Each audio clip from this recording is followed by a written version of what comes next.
ರೇಣುಕಾಸ್ವಾಮಿ ಕೊಲೆ ಪ್ರಕರಣಕ್ಕೆ ಸಂಬಂಧಿಸಿದಂತೆ ನಟ ದರ್ಶನ್ ಮತ್ತು ಪವಿತ್ರ ಗೌಡ ವಿರುದ್ಧ ಪಟ್ಟಣದಲ್ಲಿ ಮೆರವಣಿಗೆ ಮೂಲಕ ಬೃಹತ್ ಪ್ರತಿಭಟನೆ ನಡೆಸಿ ದರ್ಶನ್ ವಿರುದ್ಧ ಪ್ರತಿಭಟನಾಕಾರರು ಆಕ್ರೋಶ ವ್ಯಕ್ತಪಡಿಸಿದರು. ಪವಿತ್ರ ಗೌಡಗೆ ಅಶ್ಲೀಲ ಮೆಸೇಜ್ ಮಾಡಿದ್ದಕ್ಕಾಗಿ ಕೊಲೆಯಾಗಿರುವ ರೇಣುಕಾಸ್ವಾಮಿ ಪರವಾಗಿ ಅಖಿಲ ಭಾರತ ವೀರಶೈವ ಲಿಂಗಾಯತ ಮಹಾಸಭಾ ಹಾಗೂ ವಿವಿಧ ಸಂಘ ಸಂಸ್ಥೆಗಳ ವತಿಯಿಂದ ಪ್ರತಿಭಟನೆ ನಡೆಸಿ ದರ್ಶನ್ ಮತ್ತು ಪವಿತ್ರ ಗೌಡ ಹಾಗೂ ಸಹಚರರಾದ ಆರೋಪಿಗಳನ್ನು ಗಲ್ಲಿಗೆ ಹಾಕಬೇಕು ಎಂದು ಪ್ರತಿಭಟನಾಕಾರರು ಆಗ್ರಹಿಸಿದರು. ತಾಲೂಕಿನ ಪಟ್ಟಣದ ಸಂತೆ ಮಾಸ್ತಮ್ಮ ದೇವಸ್ಥಾನದಿಂದ ಆರಂಭವಾದ ಪ್ರತಿಭಟನೆ ಪ್ರಮುಖ ಬೀದಿಗಳಲ್ಲಿ ಮೆರವಣಿಗೆಯಲ್ಲಿ ದರ್ಶನ್ ವಿರುದ್ಧ ವಿವಿಧ ಘೋಷಣೆ ಕೂಗುತ್ತಾ ಬಸ್ ನಿಲ್ದಾಣದ ಮಾರ್ಗವಾಗಿ ತಹಸೀಲ್ದಾರ್ ಕಚೇರಿಗೆ ತೆರಳಿ ಮುಂಭಾಗದಲ್ಲಿ ಪ್ರತಿಭಟನಾಕಾರರು ಜಮಾಯಿಸಿ ಮಳೆಯನ್ನು ಲೆಕ್ಕಿಸದೆ ಮಳೆಯಲ್ಲಿಯೇ ಪ್ರತಿಭಟನೆ ನಡೆಸಿದರು. ನಂತರ ಅಖಿಲ ಭಾರತ ವೀರಶೈವ ಲಿಂಗಾಯತ ಮಹಾಸಭಾ ತಾಲೂಕು ಅಧ್ಯಕ್ಷ ಡಿಜಿ ಶಿವರಾಜಪ್ಪ ಮಾತನಾಡಿ, ಚಿತ್ರದುರ್ಗದ ರೇಣುಕಾಸ್ವಾಮಿ ಅವರನ್ನು ಕ್ರೂರವಾಗಿ ಹಿಂಸಿಸಿ ಕೊಲೆ ಮಾಡಿರುವುದು ಅತ್ಯಂತ ಅವಮಾನನೀಯ ಘಟನೆಯಾಗಿದೆ. ಕೂಡಲೇ ಆರೋಪಿಗಳನ್ನು ಗಲ್ಲಿಗೆ ಏರಿಸಬೇಕೆಂದು ಎಚ್ಚರಿಸಿದರು. ಬಿಜೆಪಿ ಜಿಲ್ಲಾ ವಕ್ತಾರ ಹಾಗೂ ತಾಲೂಕು ಪಂಚಾಯಿತಿ ಮಾಜಿ ಅಧ್ಯಕ್ಷ ಸಿಕೆ ಗಿರೀಶ್ ಮಾತನಾಡಿ, ಅಭಿಮಾನಿಗಳೇ ದೇವರು ಎಂದು ಬಾಳಿದ ಡಾಕ್ಟರ್ ರಾಜ್ಕುಮಾರ್, ಶಂಕರ್ನಾಗ್, ವಿಷ್ಣುವರ್ಧನ್ ಇನ್ನೂ ಮೇರು ನಟರು. ಅಭಿಮಾನಿಯನ್ನು ವಿಕೃತವಾಗಿ ಹಿಂಸೆ ಮಾಡಿ ಕೊಲೆ ಮಾಡಿರುವ ಆರೋಪ ಹೊತ್ತಿರುವ ನಟ ದರ್ಶನ್ ಕಪ್ಪು ಚುಕ್ಕೆ ಎಂದು ಹೇಳಿದರು. ನಂತರ ಮನವಿ ಸ್ವೀಕರಿಸಿ ತಹಸೀಲ್ದಾರ್ ರುಕಿಯಾ ಬೇಗಂ ಮಾತನಾಡಿ, ನಿಮ್ಮ ಮನವಿ ಪತ್ರವನ್ನು ಸರ್ಕಾರಕ್ಕೆ ಜಿಲ್ಲಾಧಿಕಾರಿಗಳ ಮೂಲಕ ರವಾನಿಸುತ್ತೇನೆಂದು ತಿಳಿಸಿದರು. ಈ ಸಂದರ್ಭದಲ್ಲಿ ವೀರಶೈವ ಲಿಂಗಾಯತ ಮಹಾಸಭಾ ಉಪಾಧ್ಯಕ್ಷ ಎಸ್ಎಸ್ ಪ್ರಭುಸ್ವಾಮಿ, ಕಾರ್ಯದರ್ಶಿ ಸಿದ್ದಪ್ಪ ಸೇರಿದಂತೆ ಮತ್ತಿತರರು ಉಪಸ್ಥಿತರಿದ್ದರು.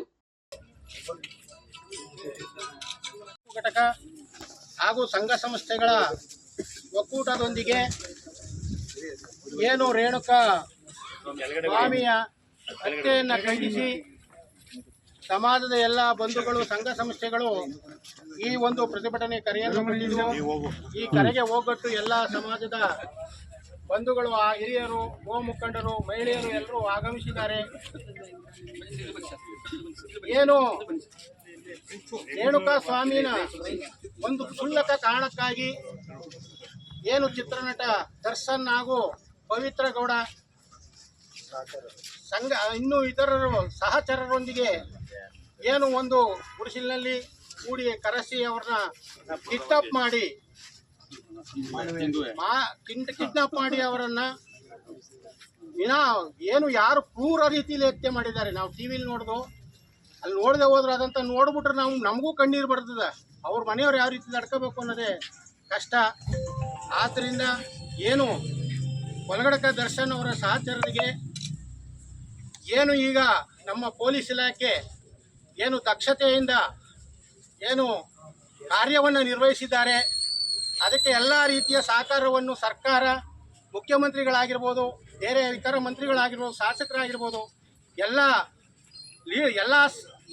ಪಕ್ಷದ ಮುಖಂಡರು ಇದಕ್ಕೆ ಸಹಕಾರ ಕೊಟ್ಟು ಅವರಿಗೆ ಅವರ ರೇಣುಕಾ ಸ್ವಾಮಿಯ ಹತ್ಯೆಯನ್ನು ಖಂಡಿಸಿ ಅವರ ಕುಟುಂಬಕ್ಕೆ ಒಳ್ಳೆಯ ನೆರವನ್ನು ನೀಡಿ ಅವ್ರಿಗೆ ಏನಾಗಬೇಕು ಅಂತಂದರೆ ಈಗ ಬಂಧಿಸಿದ್ದಾರೆ.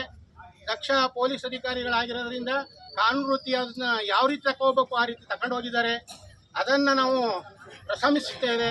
ನಮ್ಮ ಸಮಾಜ ಅವ್ರನ್ನ ಪ್ರಶಂಸಿಸುತ್ತೇವೆ, ಯಾರನ್ನ ಪೊಲೀಸ್ ಇಲಾಖೆಯನ್ನು. ಅದೇ ರೀತಿ ಈ ಮಾಧ್ಯಮದವರು ಸಹ, ಈ ಮಾಧ್ಯಮದವರು ಇಲ್ಲದೆ ಹೋಗಿದ್ರೆ ಇದು ಇಷ್ಟೊಂದು ಬೆಳವಣಿಗೆ ಬರ್ತಾ ಇರಲಿಲ್ಲ. ಅವರು ದರ್ಶನ್ ವಿರುದ್ಧ ಇವತ್ತು ನಾವೆಲ್ಲ ಕೂಡ ಸಮಾಜದ ಬಂಧುಗಳು ಪ್ರತಿಭಟನೆ ಮಾಡಲಿಕ್ಕೆ ಇವತ್ತು ತಹಸೀಲ್ದಾರ್ ಅವರ ಕಚೇರಿಗೆ ನಾವೆಲ್ಲ ಮನವಿಯನ್ನು ಕೊಡಲಿಕ್ಕೆ ಬಂದಿದ್ದೇವೆ. ಈಗ ಒಂದು 15 ದಿವಸದಿಂದ ಇದು ಎಲ್ಲ ಕೂಡ ಮಾಧ್ಯಮದಲ್ಲಿ ನಾವೆಲ್ಲರೂ ಕೂಡ ನೋಡಿದ್ದೀವಿ. ಇದು ಜಗಜ್ಜಾರ ಆಗಿದೆ. ಏನು ಚಲನಚಿತ್ರ ನಟ ದರ್ಶನ್ ಮತ್ತೆ ಸಹಚರರು ಚಿತ್ರದುರ್ಗದ ನಮ್ಮ ಸಮಾಜದ ಬಂಧುವಾದಂಥ ರೇಣುಕಾಸ್ವಾಮಿ ಅವನ್ನ ಕಿಡ್ನಾಪ್ ಮಾಡಿ ಅಮಾನವೀಯವಾಗಿ ಬೆಂಗಳೂರು ಕರ್ತಂದು ಸೆಡ್ಗೆ ಹಾಕೊಂಡು ಅವನು ಮಾಡಿದಂಥ ಒಂದು ಸಣ್ಣ ತಪ್ಪಿಗೆ, ರೇಣುಕಾಸ್ವಾಮಿ ತಪ್ಪು ಮಾಡಿದರೆ ಕಾನೂನಿತ್ತು, ಪೊಲೀಸ್ ಇಲಾಖೆ ಇತ್ತು, ಜುಡಿಷರಿ ಇತ್ತು, ಅವನ್ನ ಕಂಪ್ಲೇಂಟ್ ಕೊಟ್ಟು ಆತನ ಜೈಲಿಗೆ ಕಳಿಸ್ಬೋದಾಗಿತ್ತು. ಆದರೆ ಮಾದರಿ ಆಗಿರ್ಬೇಕಂತ ಸೆಲೆಬ್ರಿಟಿ ಆಗಿರ್ತಕ್ಕಂಥ ದರ್ಶನ್ ಮಾದರಿ ಆಗಿರ್ಬೇಕು, ರಾಜ್ಯದಲ್ಲೇ ಒಬ್ಬ ಮಾದರಿ ಆಗಿರ್ಬೇಕಾಗಿತ್ತು. ಆದರೆ ಆ ದುರುಳ ಆ ಮಾದರಿ ಆಗಿರ್ದೇನೆ ಒಬ್ಬ ಸಾಮಾನ್ಯ ಕಡು ವ್ಯಕ್ತಿ ಅಂತ ಅವನ ಕೆಟ್ಟ ನಡವಳಿಕೆಯನ್ನು ತೋರಿಸಿ ಎಲ್ಲ ಸಹಚರರೊಂದಿಗೆ ಎಲ್ಲ ಅಮಾನ್ಯವಾಗಿ ಜಾಡಿಸಿ ಒದ್ದು ಅವನು ಒಬ್ಬ ವೆಜಿಟೇರಿಯನ್ ವ್ಯಕ್ತಿ, ಅವನನ್ನು ಅಮಾನ್ಯವಾಗಿ ಊಟವನ್ನು ಮಾಡಿಸಿ ಎಲ್ಲ ಕೂಡ ಕಿರುಕುಳ ಕೊಟ್ಟು ಆ ಒಂದು ಕ್ರೂರತನವನ್ನು ಮೆರೆದಿದ್ದ ದರ್ಶನ್. ಆತ ಇವತ್ತು ನಾವು ಕೂಡ ಚಲನಚಿತ್ರ ನಾಟಕಗಳೆಲ್ಲ ನೋಡ್ಕೊಂಡು ಬಂದಿದ್ದೀವಿ. ಡಾಕ್ಟರ್ ರಾಜ್ಕುಮಾರ್ ನೋಡಿದ್ದೀವಿ, ಶಂಕರ್ ನಾಗ್ ಅವ್ರು ನೋಡಿದ್ದೀವಿ, ವಿಷ್ಣುವರ್ಧನ್ ಅವ್ರು ನೋಡಿದ್ದೀವಿ. ಎಲ್ಲರೂ ಕೂಡ ಮೇರು ಪರ್ವತವನ್ನು ಇಟ್ಕೊಂಡಂತ ಒಬ್ಬ ಸಾಮಾಜಿಕವಾಗಿ ಎಲ್ಲರ ಜೊತೆ ಕಳಕಳಿಯಿಂದ ಇರ್ತಕ್ಕಂಥ ಒಬ್ಬ ವ್ಯಕ್ತಿಗಳಾಗಿ ನಡವಳಿಕೆಯನ್ನು ಇದ್ದಿದ್ರು.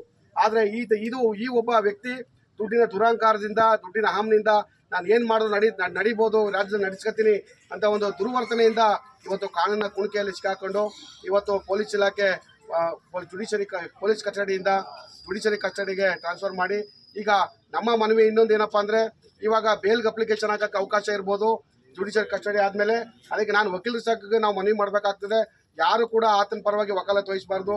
ಹೈಕೋರ್ಟ್ ಇರ್ಬೋದು, ಸುಪ್ರೀಂ ಕೋರ್ಟ್ ಇರ್ಬೋದು, ಅವರು ಜೈಲಲ್ಲೇ ಕೊಳಿಲಿ, ಯಾರು ಕೂಡ ಬೇಲ್ ಕೊಡಿಸೋದಕ್ಕೆ ನಮ್ಮ ನ್ಯಾಯಾಧೀಶರುಗಳು ಕೂಡ ಮಾಧ್ಯಮದಲ್ಲಿ ಮನಗಂಡು ಬೇಲ್ ಕೊಡದೇನೆ ಆತನಿಗೆ ಗಲ್ಲು ಶಿಕ್ಷೆಯನ್ನು ಕೊಡಬೇಕು ಅಂತ ನಾನು ಕೂಡ ಸಂದರ್ಭದಲ್ಲಿ ಪ್ರತಿಭಟನೆಯಲ್ಲಿ ಮನವಿಯನ್ನು ಮಾಡ್ತಾ ಈ ಒಂದು ಮನವಿಯನ್ನು ತಗೋಬೇಕು, ಮುಂದಿನ ಕಾರ್ಯಕ್ರಮಕ್ಕೆ ತಾವು ಸಹಕಾರವನ್ನು ಕೊಡಬೇಕು ಅಂತ ತಾಯಿದರಲ್ಲಿ ಮನವಿಯನ್ನು ಮಾಡ್ತೀನಿ.